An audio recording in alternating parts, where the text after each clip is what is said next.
April 15, 1943. The clouds over the French coast parted like curtains, revealing a silent theatre of war below. 20,000 feet above enemy territory, Major Donald Blakesley's gloved hand gripped the control stick of his P-47 Thunderbolt. His eyes narrowed behind the goggles as a dark silhouette broke through the haze beneath. It wasn't just another training drill. This was real. After weeks of mechanical failures and uneventful missions, Blakesley and his unit, men who had once flown nimble Spitfires under the RAF, were finally staring down the enemy. The 4th Fighter Group had struggled through a difficult transition. Their new aircraft, the Republic P-47 Thunderbolt, had been mocked by their British counterparts as 7-ton milk bottles. It was the largest, heaviest single-engine fighter the world had seen. But as Blakesley locked onto a German Focke-Wulf 190 through his gun sight, the true purpose of this steel behemoth became clear.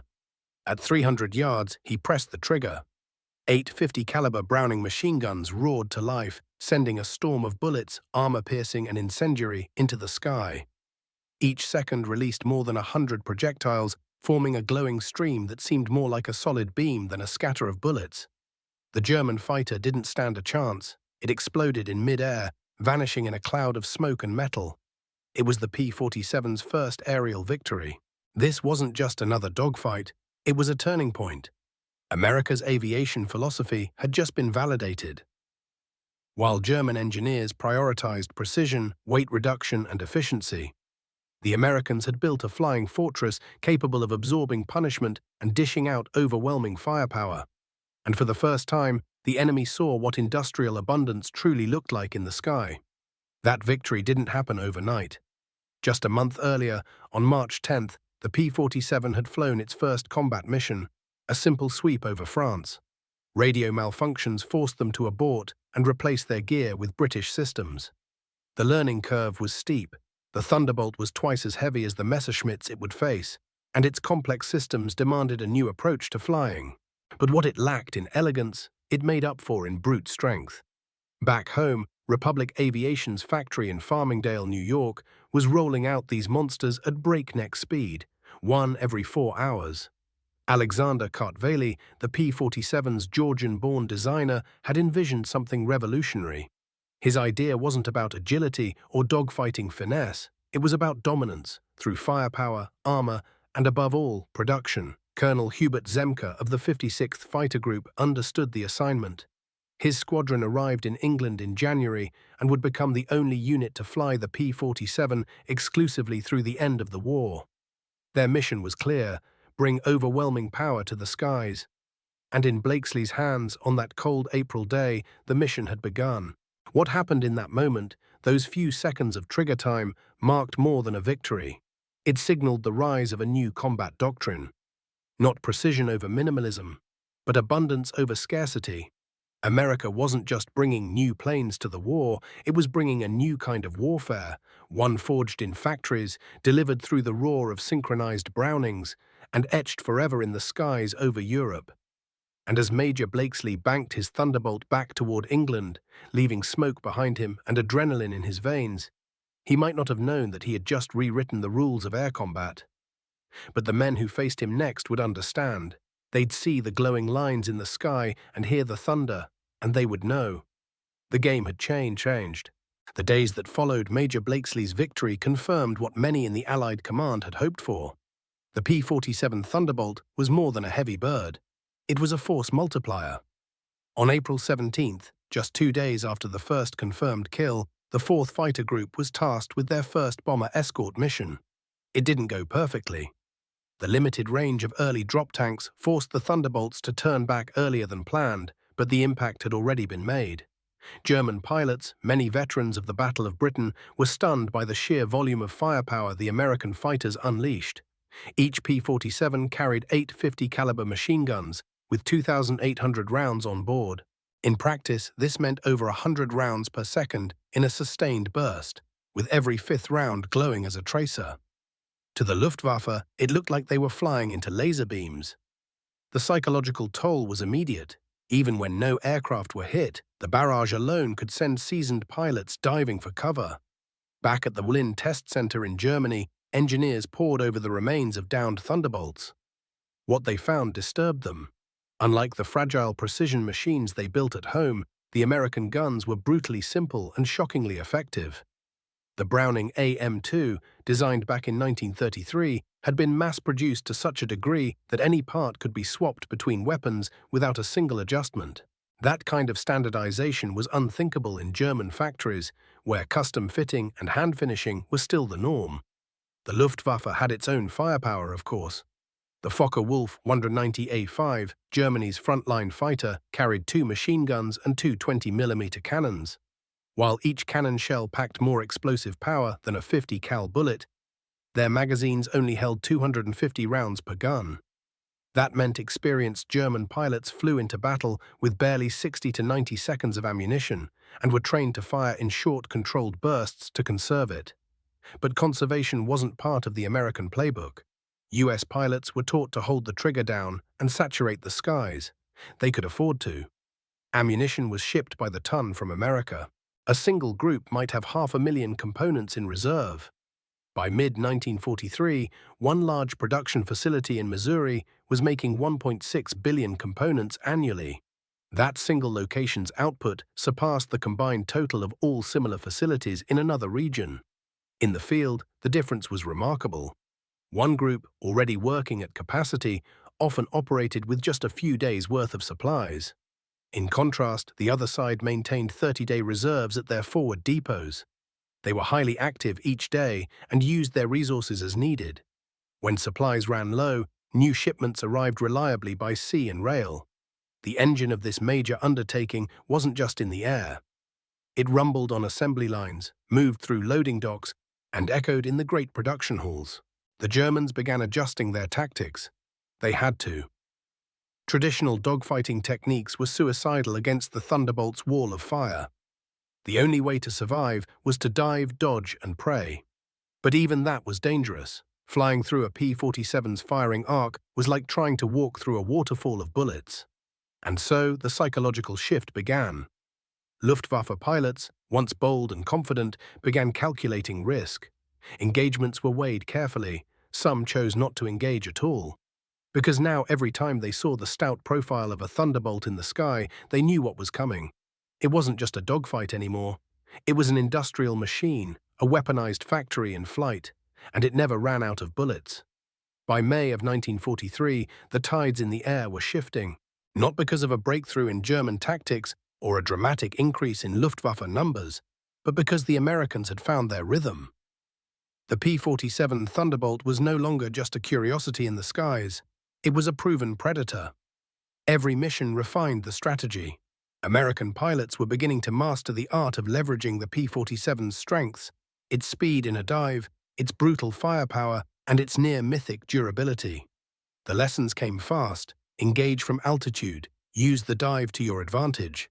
Don't worry about precision. Volume wins. This was a new way of fighting, born not in the traditions of aerial duels, but in the mechanics of mass production. German intelligence, always meticulous, had underestimated the P-47's capabilities from the beginning. Their analysts couldn't believe that a single-engine fighter could carry 8 heavy machine guns. It seemed illogical by their standards. They had spent years perfecting lightweight aircraft, optimizing fuel loads, shaving off grams of excess weight. The Thunderbolt threw all of that away in favor of brute strength and survivability. To the Germans, it was an absurd design. To the Americans, it was perfect. Every aspect of the P-47 told a story of industrial power. The turbo-supercharged Pratt & Whitney R2800 engine alone weighed as much as some entire German fighters. But that same engine allowed the Thunderbolt to climb and fight at 30,000 feet, well above the altitude where German engines began to gasp. The P-47 was heavy, yes, but its power-to-weight ratio matched or surpassed its sleeker opponents. More importantly, it could take hits, dozens of them, and still get home. The philosophy behind the Thunderbolt was spreading. Colonel Hubert Zemke and his 56th Fighter Group were quickly building a reputation as the most lethal squadron in the theater. They didn't dance with the enemy. They overwhelmed them. Zemke knew that the key wasn't outmaneuvering the Germans, it was outlasting them. His pilots trained relentlessly, pushing their aircraft to the limits, and when they went up, they brought hell with them. It wasn't just about air-to-air combat anymore. As the months wore on, American commanders realized that the Thunderbolt could do more than protect bombers. It could hunt. It could destroy trains, convoys, rail yards. With its armor-piercing incendiary rounds, a single P-47 could set an entire line of supply ablaze in seconds. Dive, fire, climb, repeat. The mission profile was simple. The effect was devastating. On the ground, the scale of support was almost surreal. Entire factories existed to keep the Thunderbolt flying. Spare engines, gun mounts, propellers, everything was built in excess. If a plane was damaged, it was patched and sent back up. If it was beyond repair, parts were stripped and reused. The goal wasn't perfection, it was continuity. Keep the skies filled with Thunderbolts and the enemy couldn't breathe. And the enemy was beginning to suffocate. Luftwaffe pilots who once had the luxury of calculated attacks now found themselves cornered, reacting instead of acting. The cost of each mission grew heavier. Where once they flew with confidence, now they flew with caution, peering constantly over their shoulders for that hulking American shadow and the streak of fire it carried. In the summer of 1943, the P-47 wasn't just a weapon, it was a message, a declaration that the war would not be won by elegance or efficiency, but by the relentless grind of industry, by systems that worked, by numbers that couldn't be denied. And every time a Thunderbolt emerged from the clouds, the message was delivered in fire and steel. August 17, 1943. The Schweinfurt-Regensburg mission. It was supposed to be a decisive blow against Germany's ball-bearing factories and aircraft manufacturing. Hundreds of B-17 flying fortresses lifted off in tight formations, engines thundering, their bellies filled with high-explosive promises. The P-47 Thunderbolts were there too, standing guard. Escorting the bombers into the heart of Germany was no easy task. The early drop tanks, holding just 75 gallons, limited the Thunderbolt's range to about 375 miles from their English bases. The mission planners knew this, but they gambled anyway, hoping that the window without escort would be brief. It wasn't. Once the P-47s reached their limit and turned back, the Luftwaffe struck. Waves of German fighters, Messerschmitts and Focke-Wulfs, pounced on the vulnerable B-17s. 60 bombers were lost in a single day. Hundreds of airmen were killed, wounded or captured. It was one of the bloodiest air battles of the war. But even in that carnage, the Thunderbolt made its presence known. Within their operational range, the P-47s proved merciless. The 56th Fighter Group claimed 17 kills without losing a single plane.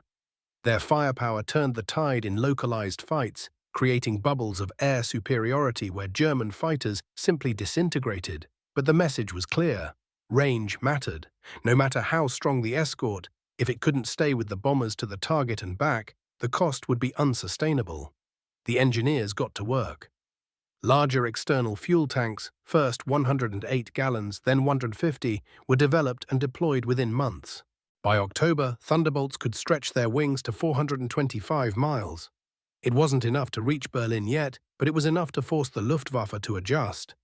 German controllers, who once waited patiently for the American fighters to turn back before attacking, now found themselves holding longer and flying farther just to reach the bombers.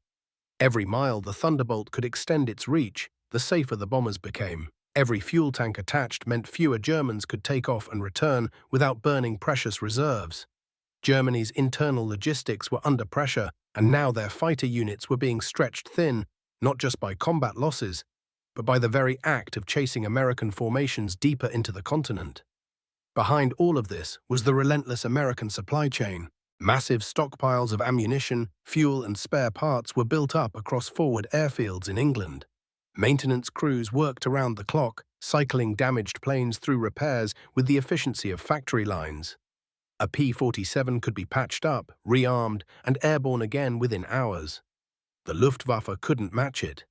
Their fighters operated with razor-thin reserves. Spare parts were salvaged from wrecks. Ammunition was rationed. Fuel, increasingly synthetic and of dubious quality, was running low. It was a war of attrition, and the Americans were winning not just in the air, but on every production floor back home. The Schweinfurt raid was a brutal lesson, but a necessary one. It exposed the limits of even the most powerful fighter, if not supported by logistics and range. and it lit a fire under Allied command. The solution wasn't to fly fewer missions, it was to expand the reach of their fighters, refine escort tactics, and keep pressing forward.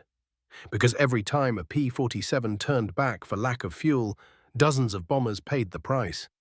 And every time one stayed just a few minutes longer, it meant fewer German fighters made it home.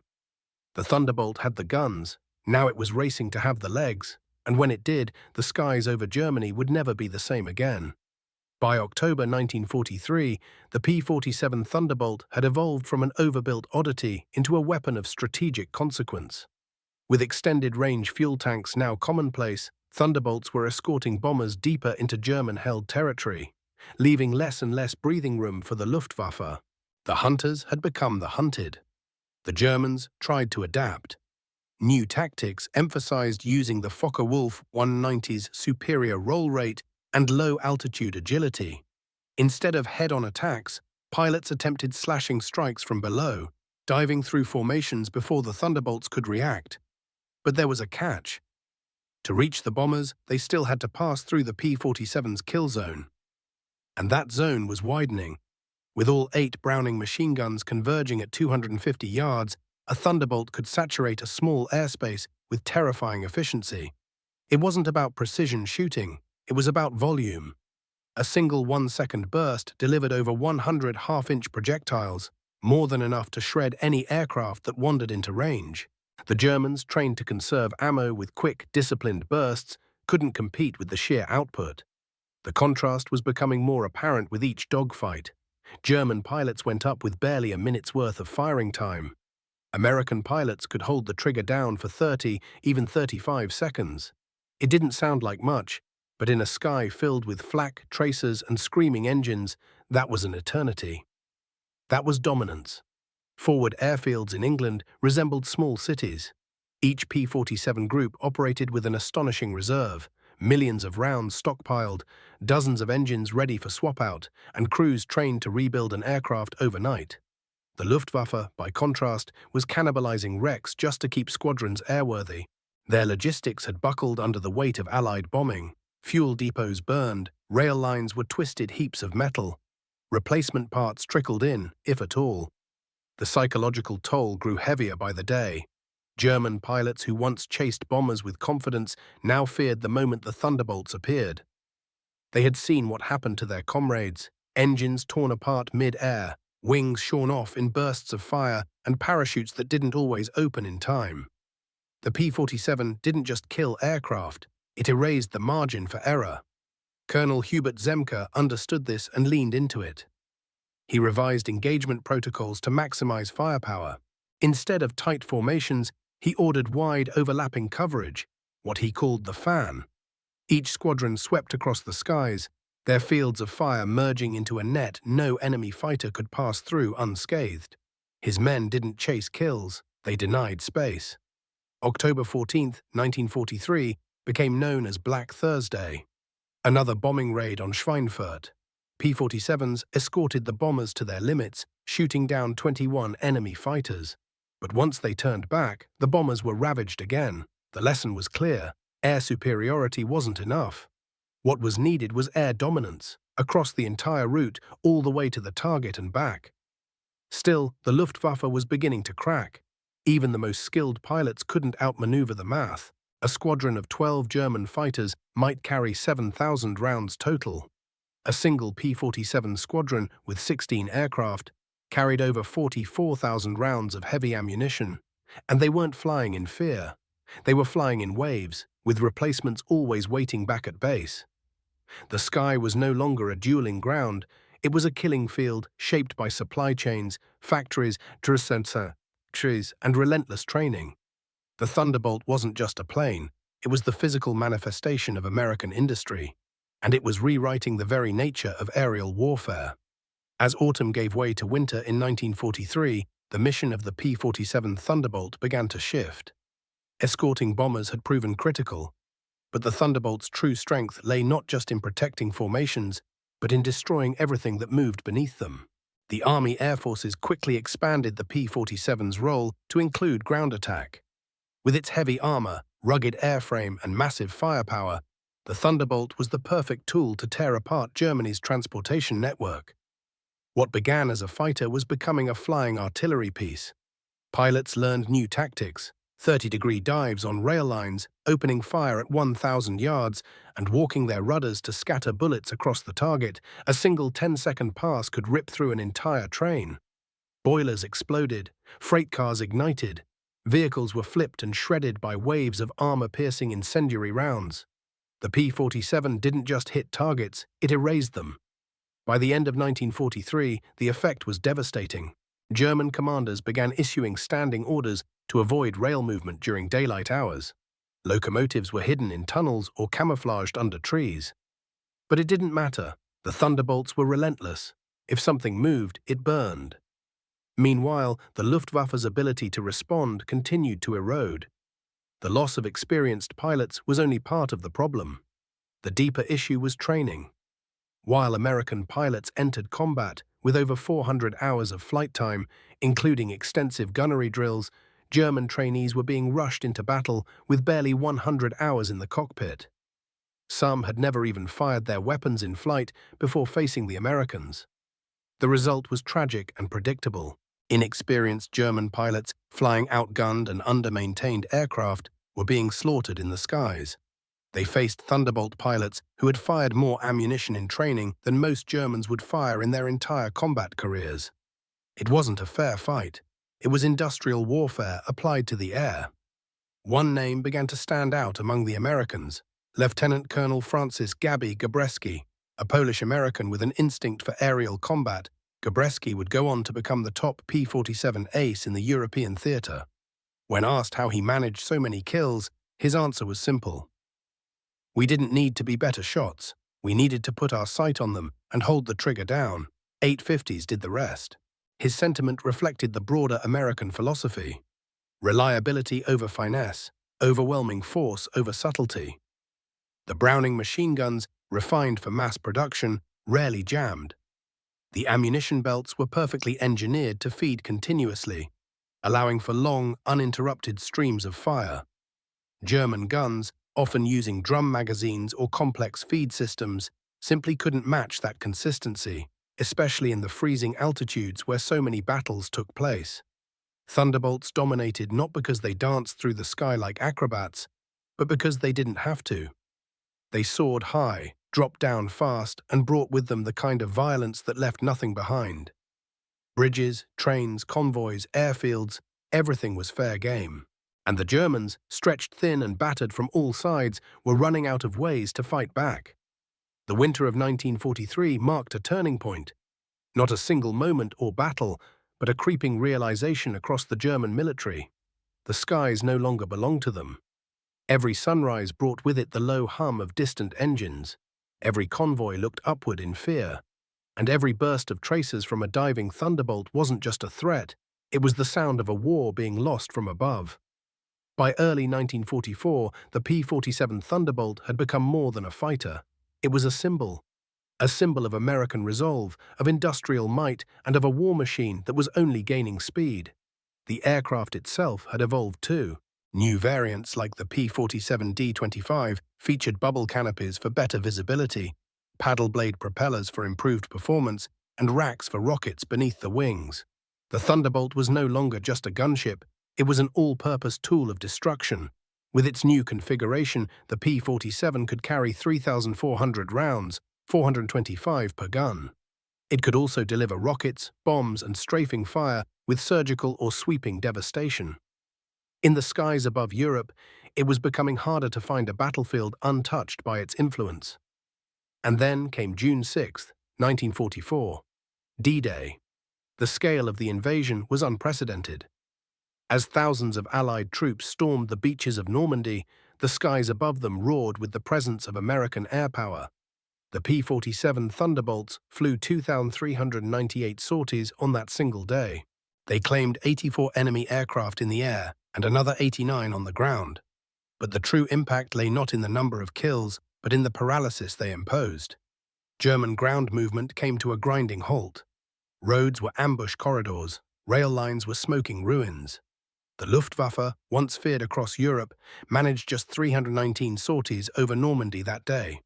American aircraft, over 13,000. The numbers told the story, but the sound told the emotion. That distinctive whistling moan of a diving Thunderbolt, air rushing through gunports and ducts, became a terror weapon. German soldiers began ducking for cover at any sound overhead, unsure whether the aircraft was friend or foe, or whether they'd live through the next 5 seconds. The psychological war had reached full force, and even as German aircraft production peaked in late 1944, churning out over 25,000 fighters that year, the reality on the ground told a different tale.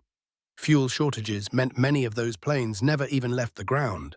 Others were flown by poorly trained pilots, sent up with minimal gunnery hours, facing American veterans with hundreds of combat missions behind them. The numbers were staggering. German squadrons might possess 200,000 rounds of aircraft ammunition across an entire theater. A single American air group operating P-47s carried millions and could receive more by sea within days.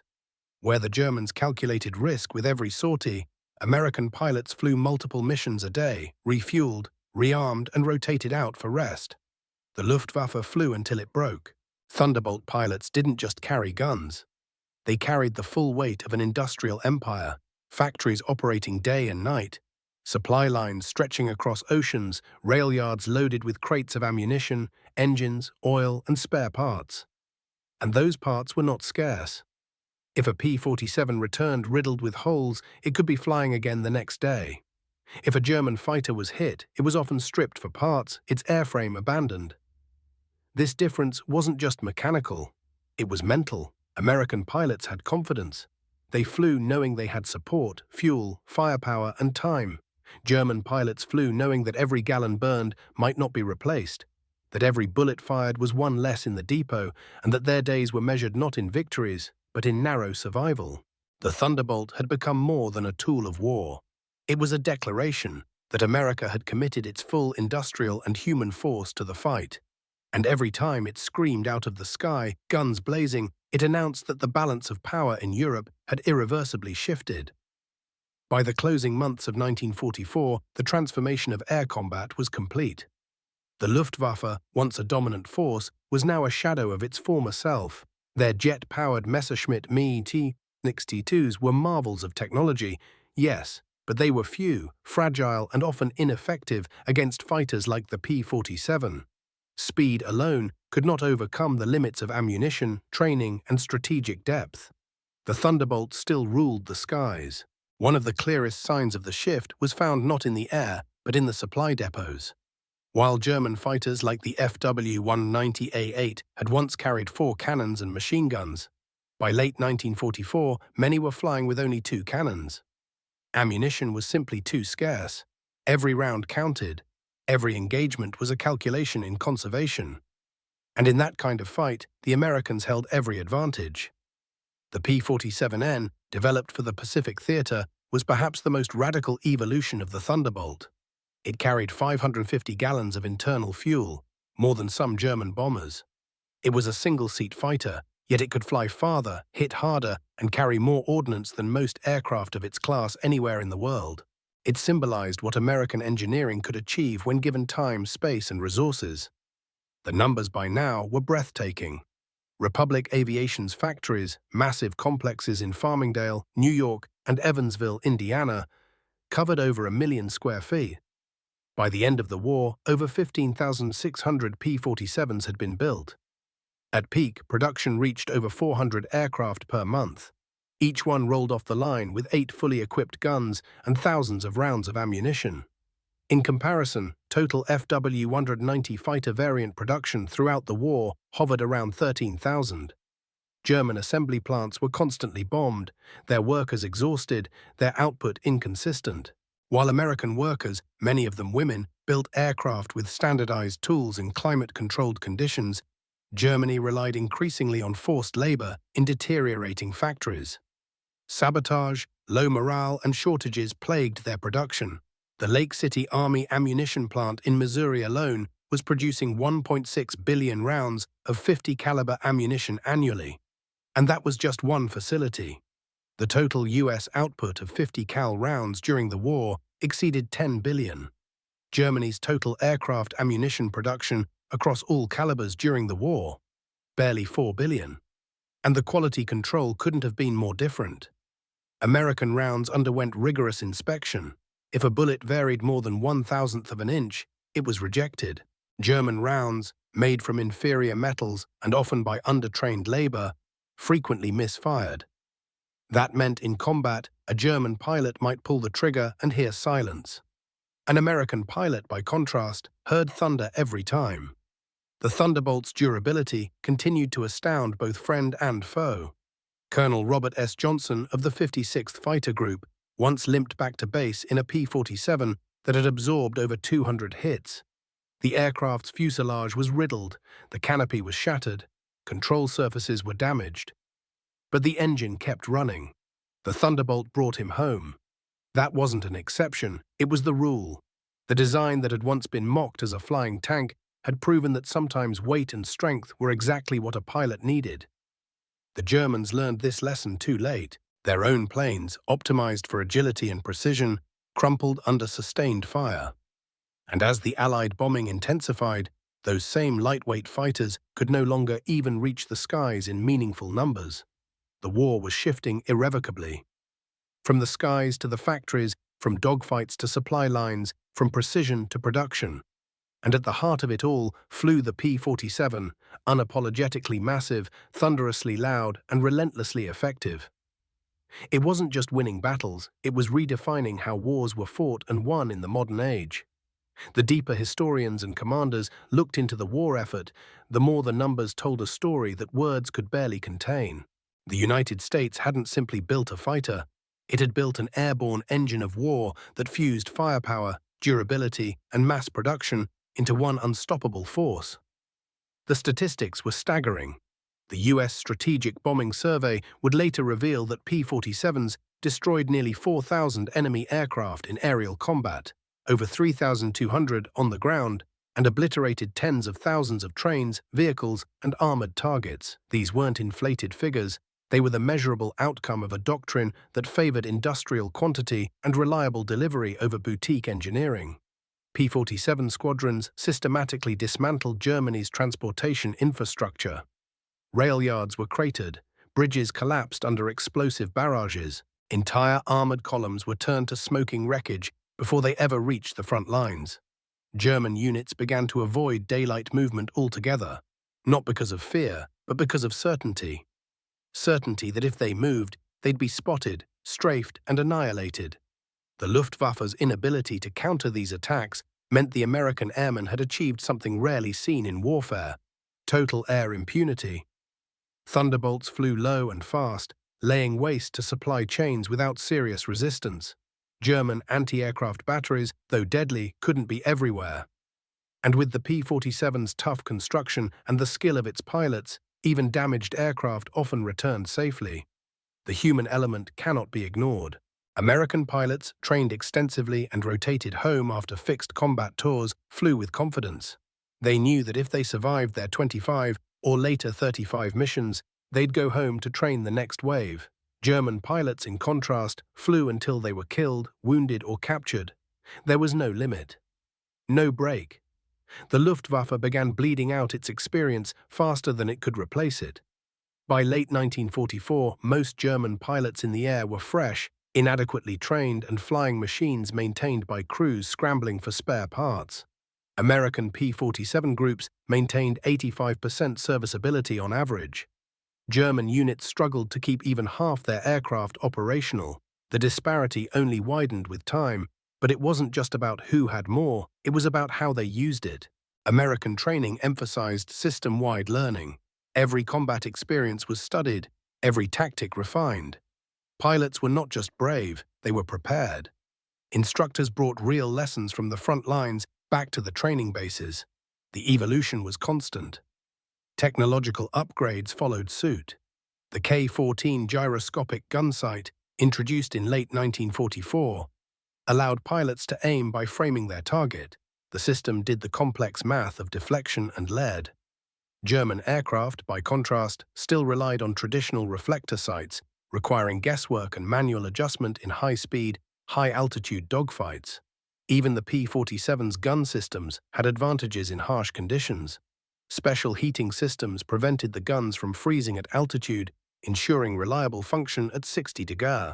German wing-mounted guns frequently failed above 25,000 feet, putting pilots at a lethal disadvantage during high-altitude escort missions. This level of preparedness and resilience didn't come from luck. It came from a deliberate, coordinated effort, one that fused military necessity with industrial genius. The Thunderbolt was never the prettiest aircraft in the sky, but it was always the one to beat. And as the war dragged on, it became clear to every German soldier and pilot alike, beating it wasn't just hard, it was increasingly impossible. Wherever a P-47 appeared, it brought with it more than bullets and bombs. It brought the weight of a nation that had turned its factories into fortresses, its workers into warriors, and its skies into strongholds. And there was no escaping the thunder. By the final stretch of 1944, even the most hardened German commanders had to face an uncomfortable truth. The skies over Europe were lost, not only to Allied bombers, but to the tireless, thundering guardians that escorted them, the P-47 Thunderbolts. American ground crews had perfected a rhythm that bordered on choreography. Engines were replaced overnight. Bullet-ridden airframes were patched and flight-ready within hours. The availability of spare parts was so extensive that squadrons could rebuild a Thunderbolt from scratch without waiting on central depots. Pilots took off in aircraft restored by hands that worked not just with skill, but with urgency and pride. On the German side, the situation was bleak. Airfields were under constant attack. Spare parts were scarce. Many maintenance crews, once composed of seasoned mechanics, were now filled with youth corps and conscripted laborers. Training was minimal. Tools were improvised. Fuel, perhaps the most critical resource, was running dry. Without fuel, fighters couldn't fly. Even the most advanced designs were reduced to static displays, and when German pilots did take to the air, they did so with heavy hearts. Every maneuver burned fuel that might not be replaced. Every sortie risked an aircraft that could not be repaired. Aggressive tactics were no longer a matter of strategy, they were a luxury Germany could no longer afford.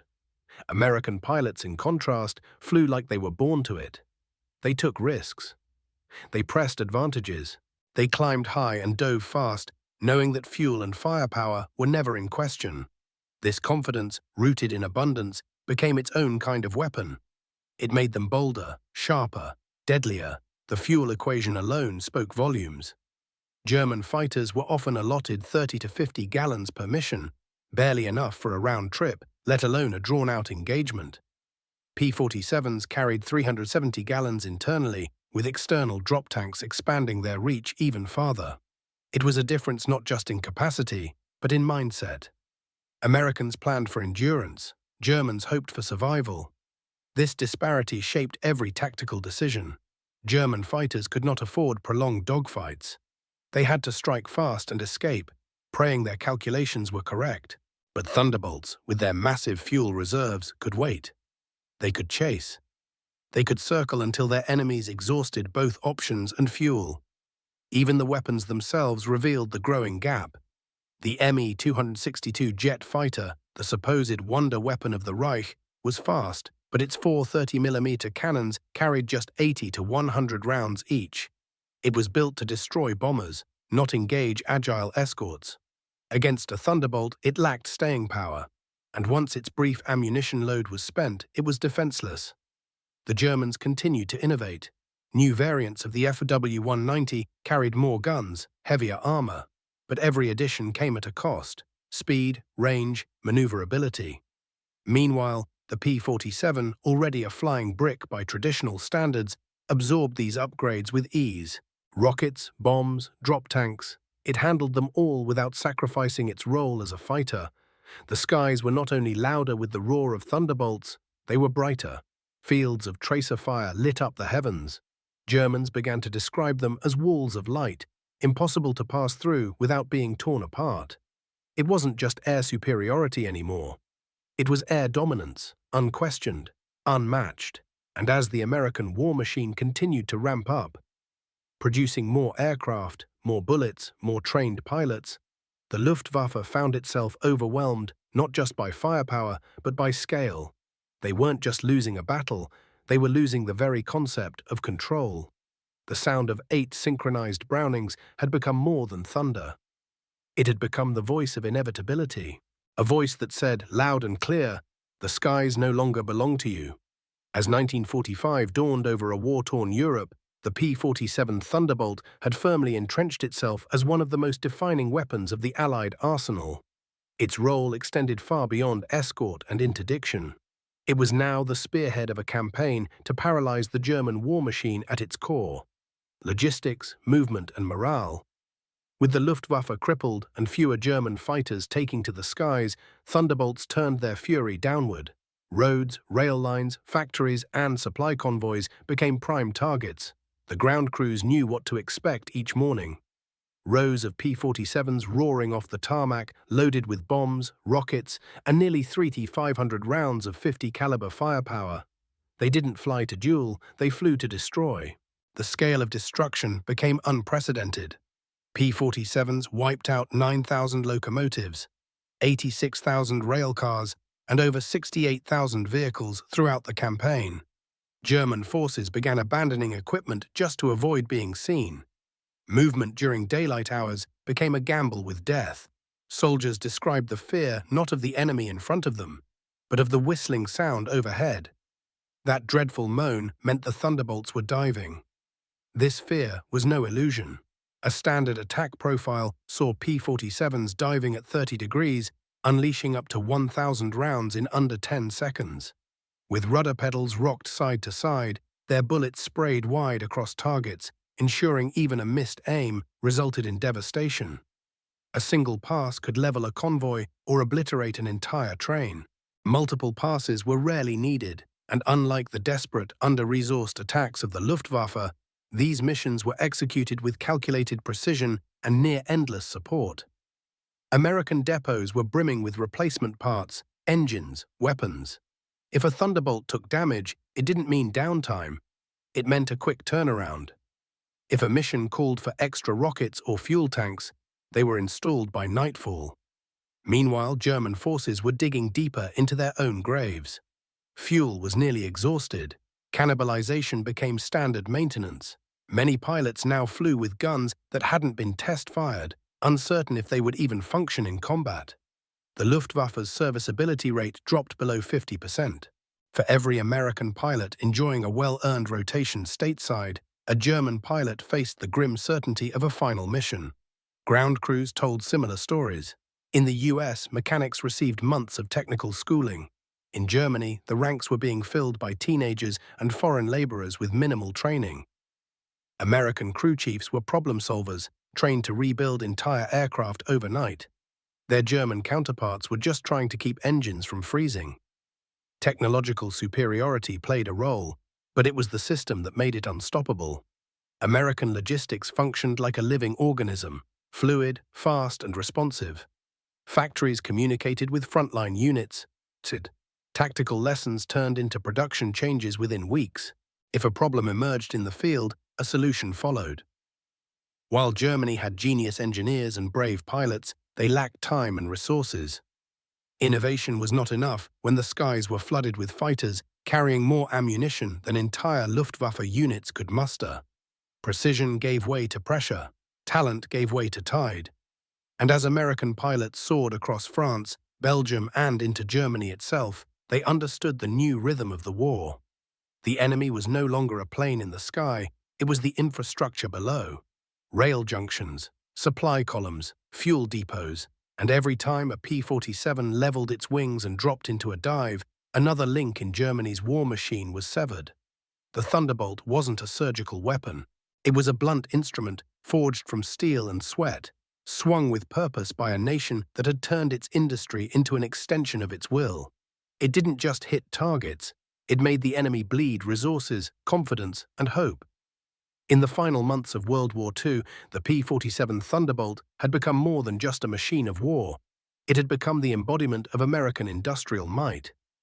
Its very presence in the sky signaled not only firepower, but a depth of resources that Germany could no longer comprehend, let alone match. The legacy of the P-47 was not just measured in kill ratios or destroyed infrastructure. It was measured in the psychological shadow it cast. German pilots described the fire from its 850 caliber guns as a solid wall, an impenetrable curtain of death. To approach a formation of bombers protected by Thunderbolts was to flirt with suicide. Even experienced Luftwaffe aces began avoiding combat unless absolutely necessary. The statistics backed up their fear. The P-47 flew over 746,000 combat sorties in the European theatre. It maintained an astonishingly low loss rate, less than 0.5% per mission. In contrast, German fighter units were suffering 50% casualties per month by late 1944. Every flight for them became a coin toss with ever-diminishing odds. The 56th Fighter Group, under Colonel Hubert Zemke's aggressive leadership, became the top-scoring American unit in Europe. Flying the P-47 exclusively, they claimed 674 aerial victories. Zemke's tactics weren't about finesse, they were about saturation. His famed Zemke fan formation spread fighters wide, creating overlapping kill zones that no enemy could slip through untouched. He understood the aircraft's potential and used it to reshape aerial combat strategy. On the other side, German memoirs from the era echoed a growing despair. Heinz Knoke, a German ace, recalled the futility of trying to punch through Thunderbolt formations to reach bombers. The air was thick with tracers. His fellow pilots were often torn apart before they could even return fire. The Luftwaffe's traditional values, skill, timing, precision, had been rendered obsolete by firepower and numbers. And behind that firepower was a support system unlike anything the world had seen. Republic Aviation's factories, sprawling across acres of American soil, had produced thousands of Thunderbolts with shocking efficiency. Women comprised 40% of the workforce at the Farmingdale plant, working tirelessly under banners that read, "The plane you build today will fly tomorrow." At the Lake City ammunition plant, other women, often mothers and daughters, inspected bullets with micrometers and rejected anything outside of a 0.01-inch tolerance. These weren't just workers, they were quiet warriors, ensuring that every round fired from a Thunderbolt met the same exacting standard. Their hands, though far from the front, helped secure victory in every engagement. Meanwhile, German production was unraveling. Slave labor was increasingly used in desperate factories built into mountainsides or dispersed across occupied towns. Sabotage became common, the quality of materials declined, maintenance protocols collapsed. German aircraft were leaving the ground with misaligned guns, brittle wiring, and engines that barely held together. The American system wasn't just bigger, it was better, it was faster, it was more adaptive. And the Thunderbolt was its most fearsome messenger. Every time its 8 guns roared, they spoke with the voice of assembly lines, welders, machinists, and inspectors. They spoke for a nation that had turned production into precision, and precision into power. By early 1945, Germany's fate was sealed, not just by advancing Allied armies, but by the dominion of the skies. P-47s patrolled the air with impunity, striking at will, vanishing before any response could materialize. The battlefield had changed. No longer a chessboard of strategies, it had become a factory floor of overwhelming force. And through it all, the Thunderbolt kept flying, steadfast, unyielding, and utterly uncompromising. As American forces pushed deeper into Germany in 1945, the roar of the P-47 Thunderbolt echoed over shattered towns and fractured supply lines. Every Thunderbolt overhead was a message. The war was now being fought on America's terms. The German Air Force was a shell of its former self. Fuel was nearly non-existent. Pilots, often teenagers with only a few hours of flight time, were being thrown into outdated or hastily assembled aircraft. Their missions were no longer strategic. They were desperate acts of resistance against an overwhelming force that showed no signs of fatigue. American Thunderbolt squadrons, by contrast, were at peak performance. Their aircraft were modernized with every new variant. Their pilots rotated and rested, their crews stocked with parts and support. Morale was high, not because the war was easy, but because the system worked. Every day, American squadrons knew what they had to do, and they had everything they needed to do it. The last-ditch German attempts to build superweapons, jet fighters, rocket planes, advanced air-to-air missiles, came too late and in too few numbers. Even when these machines entered the battlefield, they were sabotaged by their own limitations: unreliable materials, undertrained pilots, massasets, and dwindling fuel reserves. The Me-262, hailed as the future of air combat, was no match for the relentless tide of Thunderbolts and Mustangs operating in packs, cutting off runways before the jets could even take off. In contrast, the P-47 was peaking. The Pacific variant, the P-47N, had internal fuel capacity larger than some bombers. It could fly farther, longer, and carry more ordnance than any fighter of its kind. In every way, it embodied the American belief that enough of a good thing, firepower, speed, range, could become something unstoppable. And then there was the philosophy behind it all. While German designers pursued perfection, craftsmanship, technical elegance, custom assembly, American engineers pursued efficiency.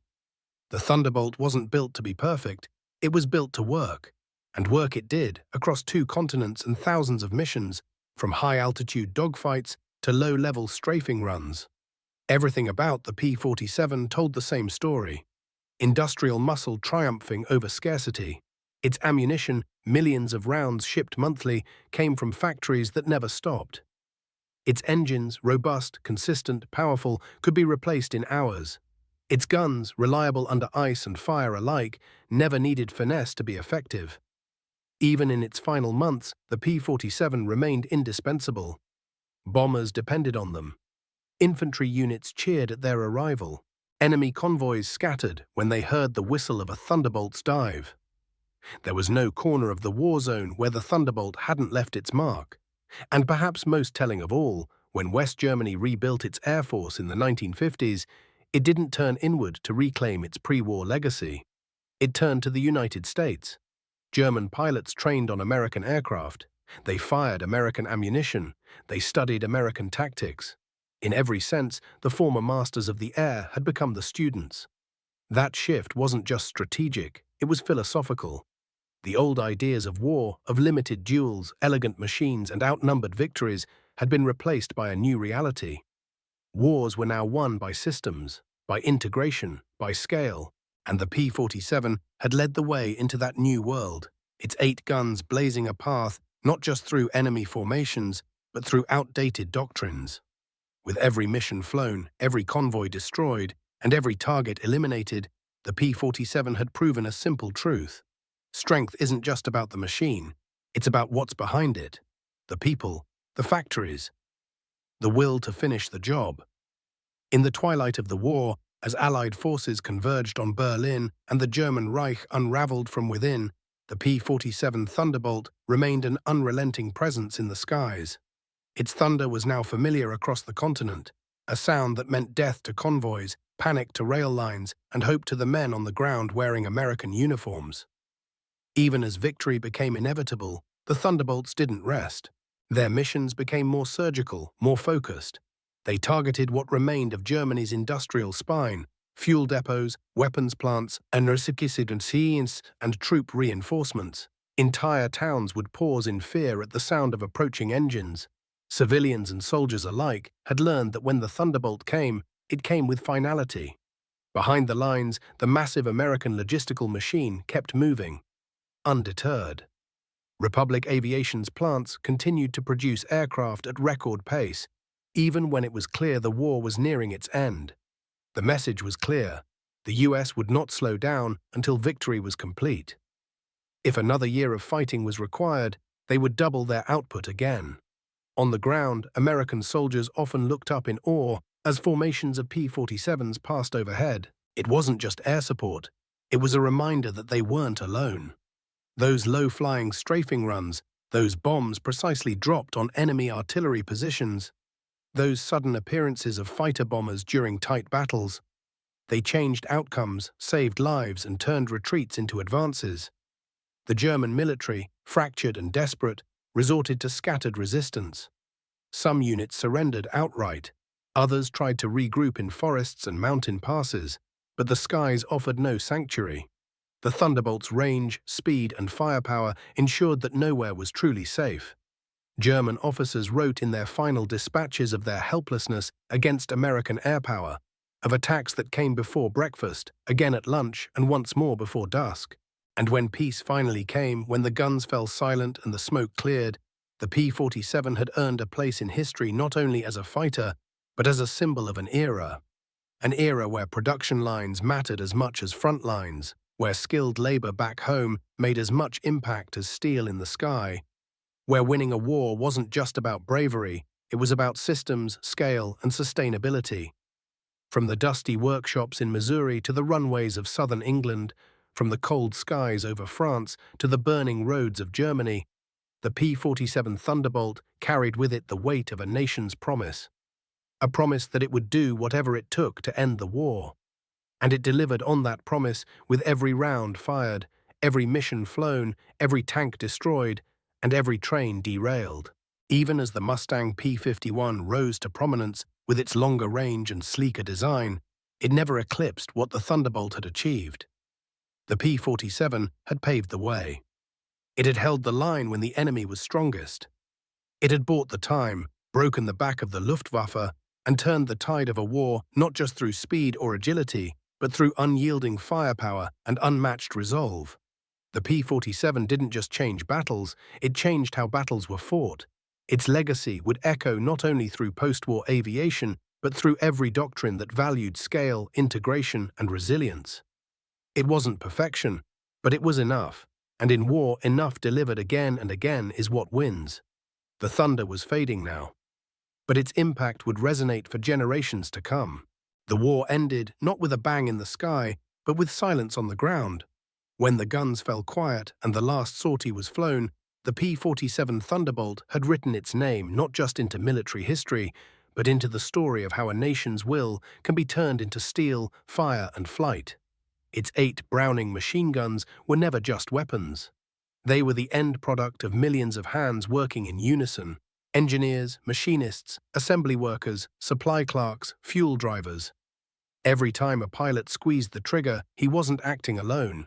He was the final link in a chain that began in the heartland of America and stretched across oceans. That was the real lesson of the Thunderbolt.